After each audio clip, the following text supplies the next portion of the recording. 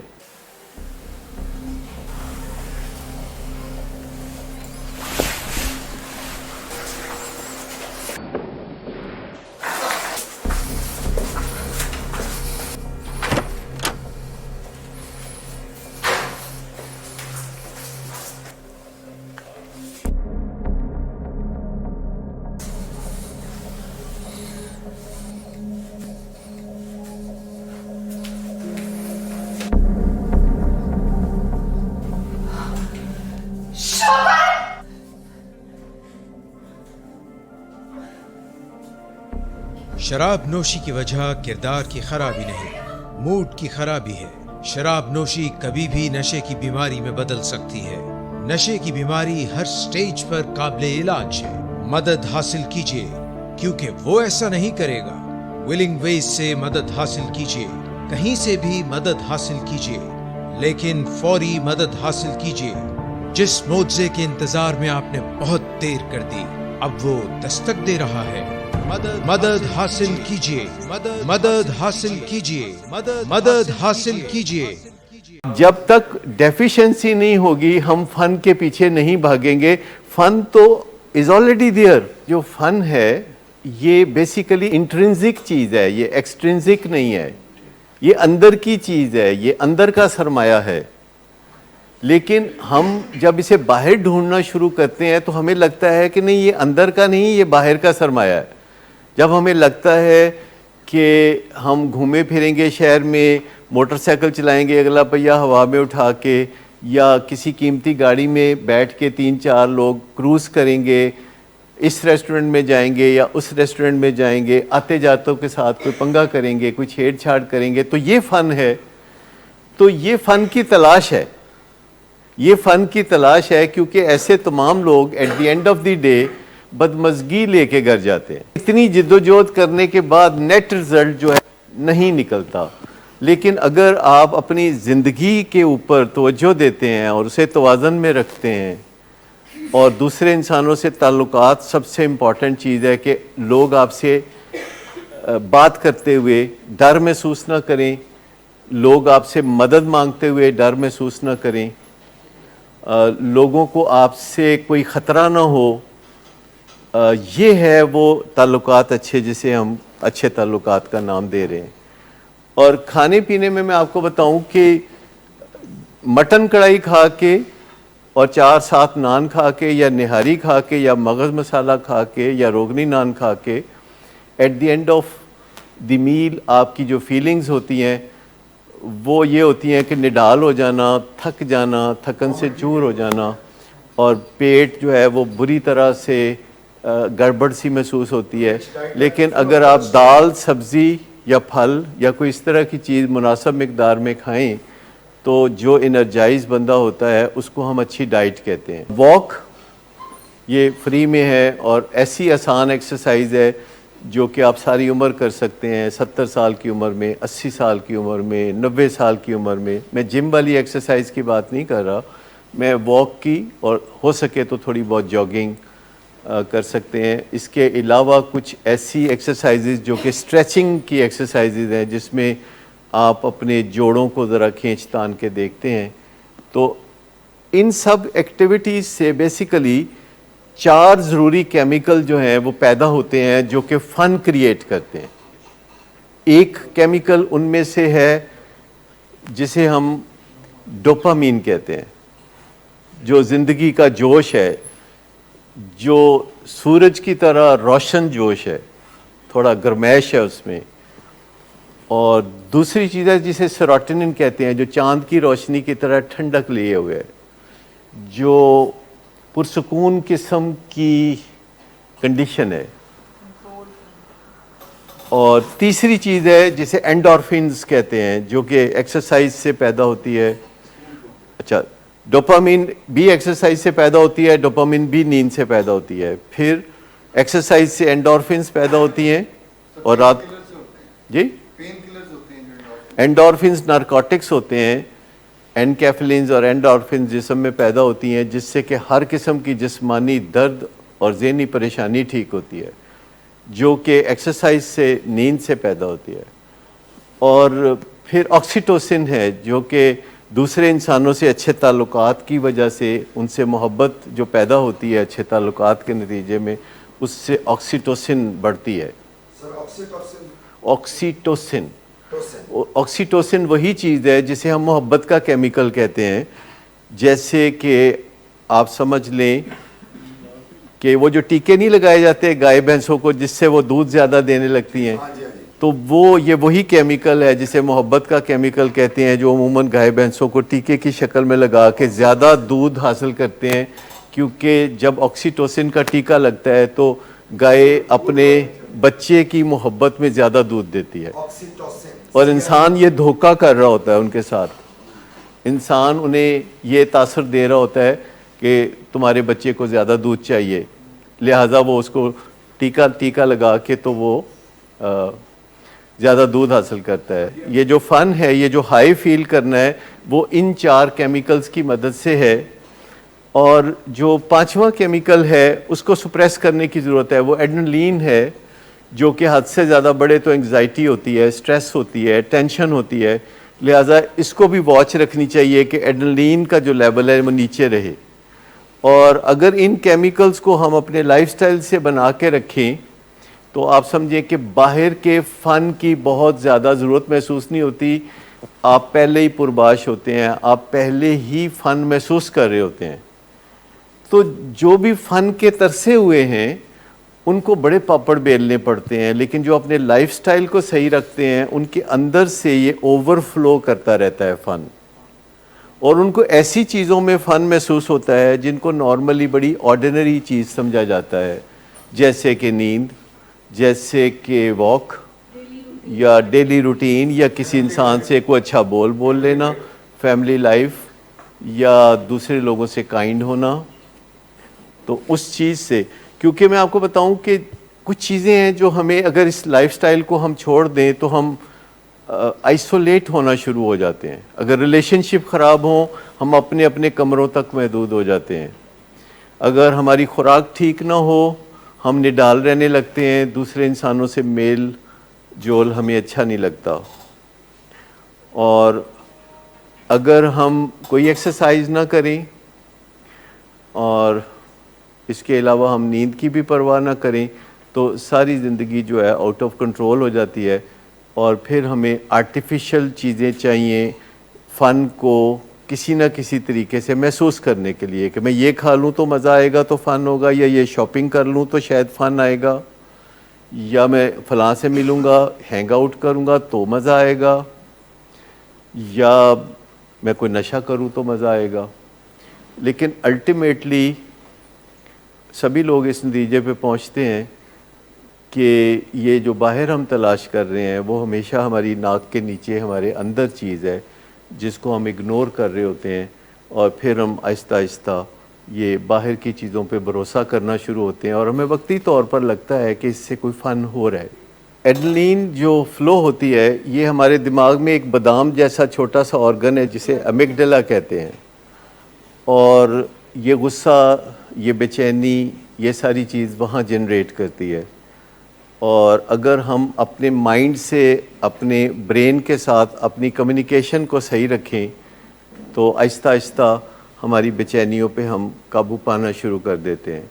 پھر دوسری بات ہے کہ جتنا آپ واک کریں گے تو ایڈرینلین کم فلو ہوگی اور اس سے بھی آپ کو مدد ملے گی, اور جتنا ہم واک کریں گے تو ڈوپامین اور آپ کے اینڈورفنز جب بڑھیں گی تو آپ کے اندر ایک توازن پیدا ہونا شروع ہو جائے گا. سب سے پہلے تو ہر صبح اٹھ کے آپ کو اندازہ لگانے کی ضرورت ہے یا سیکھنے کی ضرورت ہے کہ آپ صبح اپنے ان کیمیکلز کو 1 to 10 کے اسکیل پہ ایویلیویٹ کر سکیں, کہ سویرے آپ اٹھیں تو آپ کے پاس کوئی ایک پرفارما ہونا چاہیے. اگر آپ چاہیں تو جو میں پرفارما یوز کرتا ہوں, جو میں نے ڈیولپ کیا ہے over a period of about 25 years, تو آپ اس سے مدد لے سکتے ہیں یا اپنے لیے ایڈٹ کر کے اس کو بدل سکتے ہیں, کیونکہ جو میرا پرفارما ہے وہ زیادہ میرے لیے کارآمد ہے.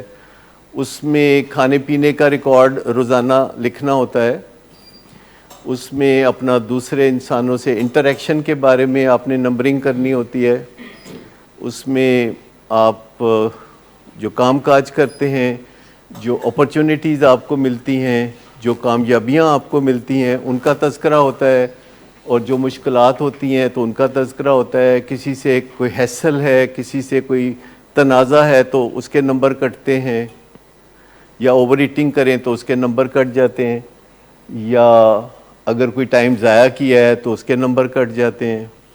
تو وہ ایک پرفارما ہے جس کو صبح اٹھ کے آپ شروع میں 2-3 منٹ میں فل کر سکتے ہیں, اور اس میں الٹیمیٹلی جو ایک نیٹ فگر آتی ہے وہ سٹاک ایکسچینج کی طرح ہوتا ہے کہ آپ کی جو 100 انڈیکس ہے وہ اوپر گیا ہے کہ نیچے گیا ہے. اگر کوئی کل کو خبر آ جائے کہ ہمارے ملک میں پیٹرول نکل آیا ہے, تیل نکل آیا ہے, تو سٹاک ایکسچینج کدھر جائے گی؟ اوپر جائے گی. اور جو اچھی خبریں ہیں وہ سٹاک ایکسچینج پہ اچھا اثر ڈالتی ہیں, جو بری خبریں ہیں وہ برا اثر ڈالتی ہیں. تو ایک آپ نے اپنی ذات کی ایک سٹاک ایکسچینج بنانی ہے اگر, تو یہ پرفارما اس کے لیے ہے کہ آپ اپنی آرگنائزیشن کو, یعنی اپنے آپ کو, ہم اپنے آپ کو اپنی آرگنائزیشن کہتے ہیں. یہ جو وجود ہے ہمارا یہ بھی ایک آرگنائزیشن ہے. اس میں بہت سے کام کاج ہیں جو ہمیں کرنے ہوتے ہیں, بہت سے کام ہیں جو بگڑتے رہتے ہیں, بہت سے کام ہیں جو سنورتے رہتے ہیں, اور ہمارے دوسروں سے تعلقات کا بھی بڑا گہرا تعلق ہے اس سے. یہ سارا جو نشے کا دھندا ہے یہ شروع تب ہوتا ہے جب آپ کو یہ اندر کے موڈ کی خرابیوں کا سامنا ہوتا ہے, کیونکہ کوئی بندہ نشہ نہیں کرے گا اگر اس کا موڈ سیٹ ہے. بہرحال بہت لوگ کہتے ہیں کہ نہیں موڈ تو میرا ٹھیک تھا, میں ویسے ہی شروع کر لیا تھا. تو بات یہ ہے کہ انہیں پتہ نہیں ہوتا, اور اگر کسی کا موڈ ٹھیک ہو اور وہ نشہ کرے تو یہ بے تکی سی بات ہے. آپ نے کبھی کسی کو بلا وجہ بروفن کھاتے دیکھا ہے؟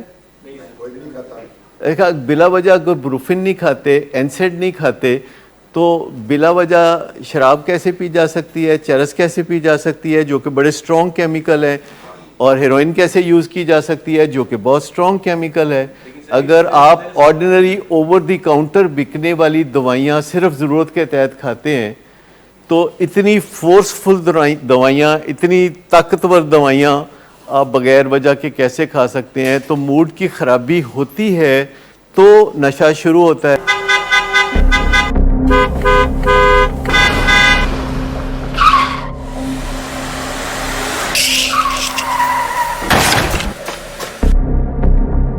گھٹیا انسان, اتنی دیر سے گیٹ کیوں کھولا؟